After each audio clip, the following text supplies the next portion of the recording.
Hello madlang people, for today's video maayong buntag dyan sa inyong tanan. Karon ring adlaw madlang people is nang one day many bunso ni mga people nang ibote mi og sagbo. Dili makaya og tan-aw nga ato ang palibot mga people kay grabe jud in town kabagnot, so mao na naguna-una jud mi in town people namo na lang jud pang ibton. Natagam na ra baya ko kay nisulod baya in town bitin sa mo ang balay unya. Grabe pud na akong dagan nga di pa jud kayo kadagan.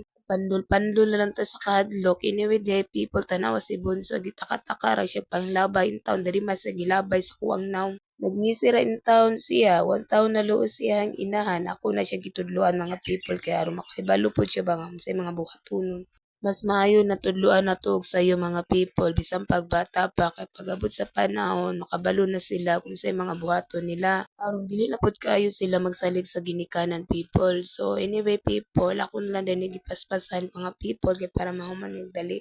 Dili man dahil lalim ang hagbas mga people ug mangibot og sagbo to asa man dahil hanga ka sa muka pud na ni si Bonso ay sige pakakitaan ng mga unsa niyang pamunit.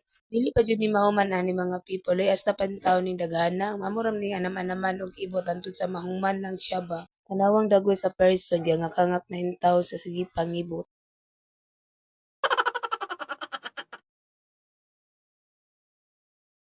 So, daghan pa jud kaayo mga people. So, dalian na lang diaya to ang for today's video. Pa-like, pa-share, and follow naman po. Bye!